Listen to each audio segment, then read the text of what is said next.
So we continue with Shemoneh Perakim. So all these chapters were a little esoteric, a little harder, but this I just look ahead a little.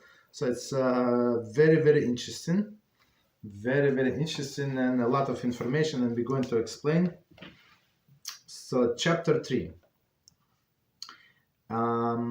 spiritual illness. And we actually learned, for just to remind us, for those who were with us learning Hilchot Diot, right? It was Rambam was talking about spiritual illness. Okay, so let's see. The philosophers of the early generation declared that just as a body has states of illness and health, so too the soul has states of illness and health.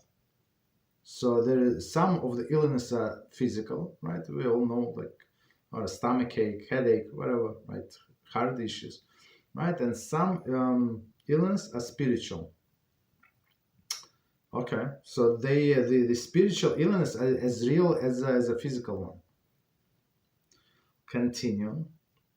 The soul is healthy when it trenches in.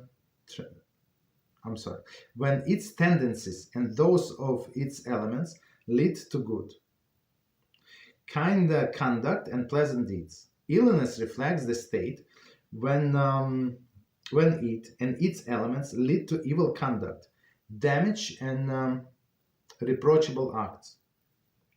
Here we will not discuss the health of the illness of the body, for that is domain of the science and medicine.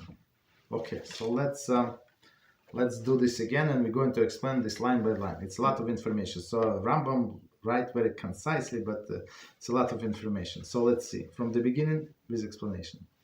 The soul is healthy when its tendencies and those of the elements lead to good.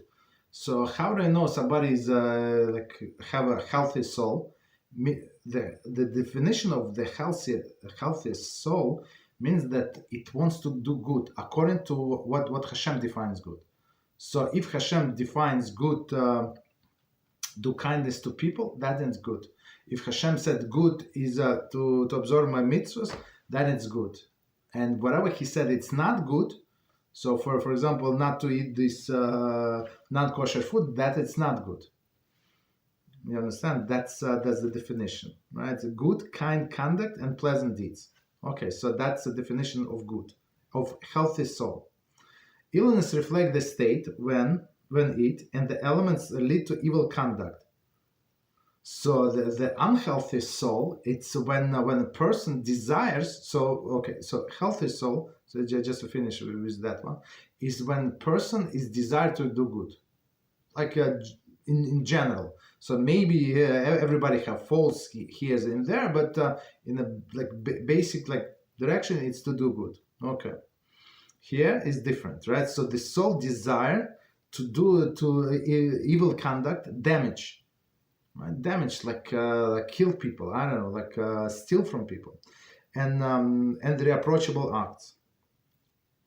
Okay, here we will not discuss the health of and the illness of the body, for there is the domain of the science and medicine. So I mean, our discussion here is about soul, not about physical illness. But he's trying to bring the parallel.